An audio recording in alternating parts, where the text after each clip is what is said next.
Bonjour à toutes et à tous. Aujourd'hui, j'ai écrit ma chronique dans le train. Ouais, quand j'ai entendu la dernière annonce d'Édouard Philippe, j'ai dit vas-y, je me lève et je me casse. Si on peut plus boire des canons et aller chez le coiffeur, Paris n'a plus aucun intérêt. Et surtout, si je m'apprête à vivre mes derniers instants, j'ai envie de revoir un arbre avant de mourir. Mais un vrai, qui pousse dans la terre, pas un de ces bâtons rachitiques et décharnés qui agonisent sur le bitume parisien. Bon, je pense que pour tenir la faucheuse à distance, le mieux est de suivre les consignes barrières au coronavirus. Alors rappelons-les maintenant. D'abord, il faut éviter les rassemblements de personnes. Pensez Gremlins. Vous voyez dans Gremlins, la raison pour laquelle ces pauvres petites créatures innocentes se font zigouiller par les grands méchants humains, c'est qu'elles se sont rassemblées pour faire une teuf de ouf, et là, paf, Billy les dézingue. Alors dès que vous voyez que tout d'un coup il y a un peu trop de monde autour de vous, dites-vous que Billy, c'est le Covid-19 et qu'il va profiter de cet attroupement pour vous latter la gueule. Et où que vous soyez ailleurs que chez vous, demandez-vous, ai-je vraiment besoin d'être là? C'est une question qu'on devrait se poser souvent dans la vie d'ailleurs, quand on est dans un boulot pourri, une relation toxique ou chez Ikea un dimanche après-midi.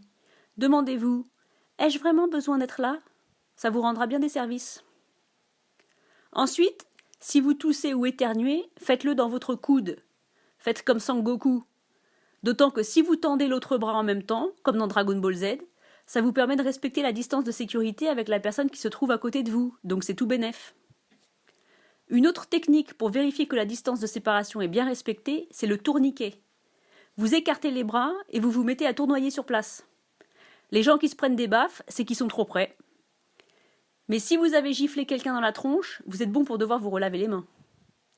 Alors là, l'eau et le savon marchent toujours, mais la nouvelle mode, c'est le gel hydroalcoolique. Mais si vous en voulez, achetez-en. Ne le volez pas dans les hôpitaux. Cette semaine, je suis allée rendre visite à mon père à l'hosto et j'ai appris qu'un pervers polymorphe s'était introduit dans sa chambre pour lui voler son gel hydroalcoolique. Mais même Lex Luthor aurait jamais fait ça à Superman, c'est beaucoup trop ignoble.